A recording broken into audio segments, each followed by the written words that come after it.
Okay, so the on ATI, the Adult Health 2 Review for Immune and Inflammatory Diseases, this is the actual name.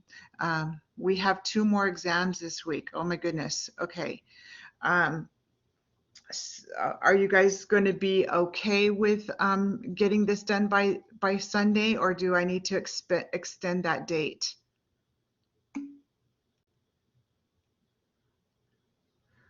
Oh, I'm sorry. Wow, I was not aware. Um, do you guys need some extra time? Because we can do that if that's what you need. You just need to tell me. Do you want extra time? Okay.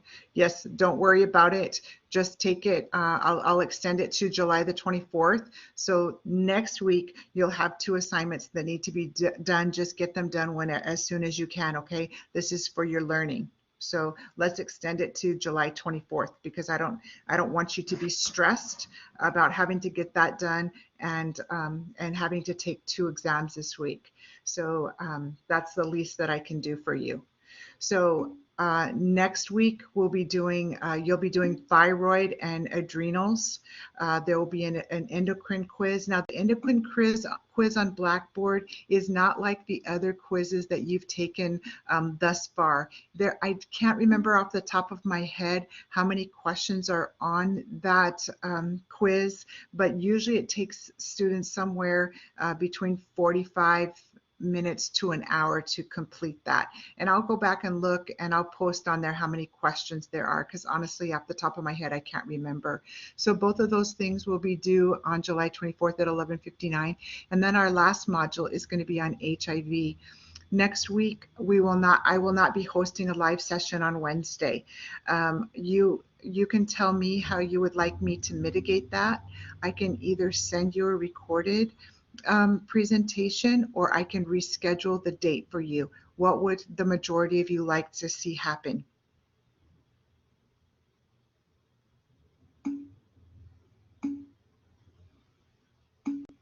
Okay, I got 3 out of reschedule. Okay, there's 1 reschedule. Keep going. There's 13 of us on here. Okay, so the majority want recording, so I will send you a recording. One thing I want you to know is that the thyroid and adrenal section is not an easy section, all right? So I want you to take your time, make sure that you're doing everything that you need to do to prepare for module number 10. It is not easy. So make sure that you're reading your materials, make sure you're watching the embedded lectures, make sure that you watch the recorded lecture, make sure that you complete the module or the study guide rather. I don't know. Let me go back to that question here. Alyssa, that's definitely something that we can do on the day that I do HIV, because HIV is it's a very short module. Even though there are quite a few questions on the exam on HIV, it's a rather short module. So yes, I'll be more than happy to do that. Okay. I lost my train of thought. You're welcome. Thanks. Yes, of course. I'll be happy to entertain your questions, and we can just go over some really things that are important probably, but we can definitely do that. And so you guys, please make sure if you are attending Lilo's weekly sessions that you continue to do that. As we get closer to the end of this summer session, she will be having study groups for the ATI final exams, and I encourage all of you to attend those review sessions. They have proven to be very, very helpful for a lot of students in the past. Okay. Any questions before I get started today? So today I hope it's a little bit more interactive. Where is my PowerPoint? Oh my goodness, it's gone. What on earth? I know what I did. I deleted I had the wrong weekly what's up this week on here, and I'm sure that I deleted the wrong thing. So hang on just a second. Let me get my PowerPoint.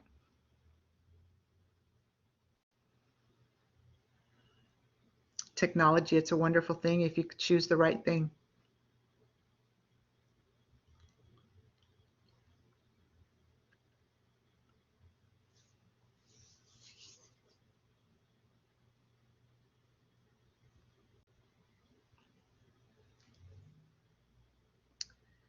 If you guys are struggling in this class and you don't already have an appointment set up with me and you'd like to meet with me, please do not forget to reach out and reach out early, okay?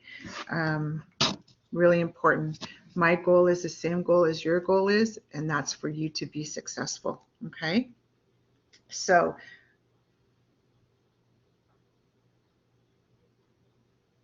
I have a disaster here. Hang on just a second. I just can't seem to get my PowerPoint up.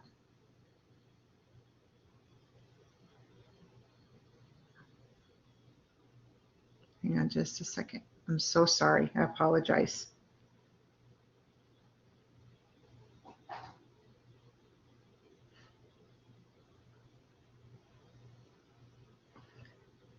It's always great to be away from home, but not always great when you're using your alternate technology. Not always a good thing.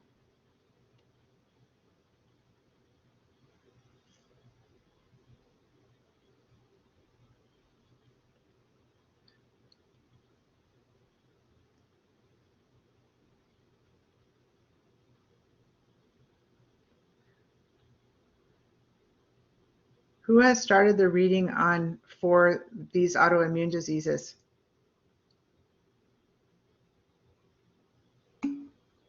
I have. All right. Anybody else?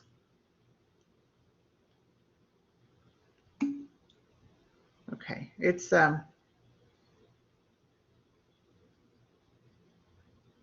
I know you guys have a lot on your plate. I know you do.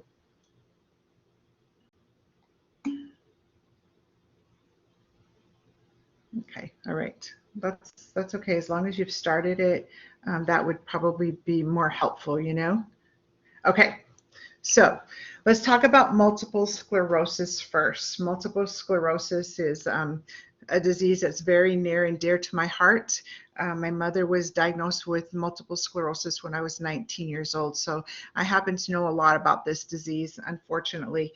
So multiple sclerosis, and it's important for you to figure out that multiple sclerosis is a disease of the central nervous system. And when we get to Guillain-Barré, that is a disease of the peripheral nervous system. So that's one way that you can differentiate them. So if I tell you that multiple sclerosis is in the central nervous system, what anatomically, what am I talking about? What system am I talking about? What is it going to affect? The brain and the spinal cord. So that's very important for you to know. So, and of course that central nervous system is comprised of the brain and the nervous system, and it controls our body functions. It controls our awareness and the way that we move and our sensations and our thoughts and how we speak. And some of the reflexes as well. The movements of our reflexes are going along the spinal cord pathway. And so that's really important when those structures are impaired. So remember that the nervous system, the nerves are covered by what I call an electrical cord, which is a fatty material that is insulating the nervous system. And so it's a protective barrier that allows impulses to move back and forth. And so what happens in multiple sclerosis is there's a breakdown of that myelin sheath. So that's why in pediatrics, I'm sure that they've already told you that up until the age of 2, we don't put any baby or toddler under the age of 2 on skim milk or reduced fat milk because they need that fat. You know, human breast milk is comprised of fat, and so we don't ever, even if the baby is, you know, above weight for its height on the growth chart, we want them to get that full fat because that's important in the development of that myelin sheath. So very important.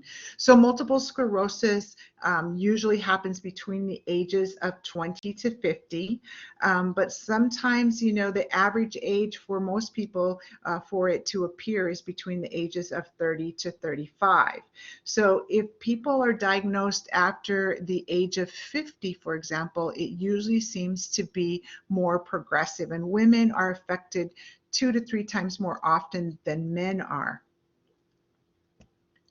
So we don't really know what causes multiple sclerosis. There is some thought that there is a genetic link.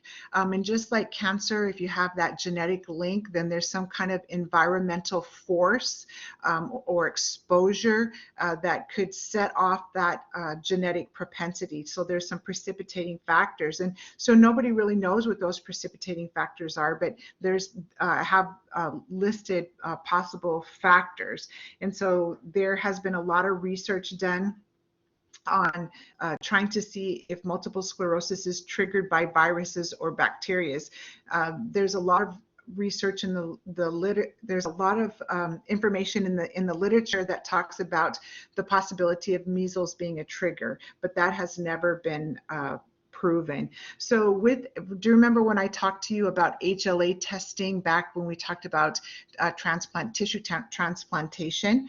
Well, there's multiple genes that have been isolated that are specific to multiple sclerosis, and that's where that inherited susceptibility comes from. So we know that if you have a first-degree family member, so a mother, a father, a brother or a sister who has multiple sclerosis, then of course you have a higher risk for developing it.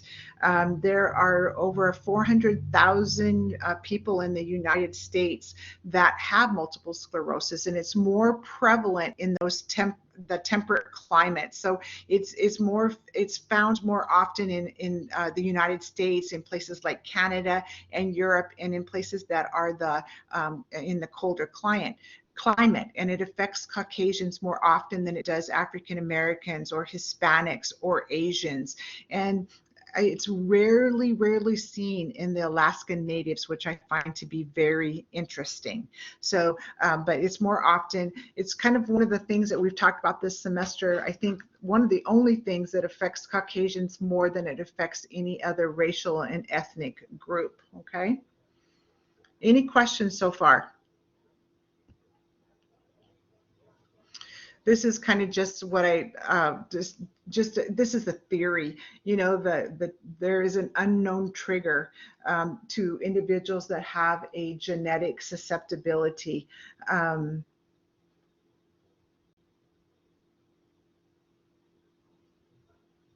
on just a second.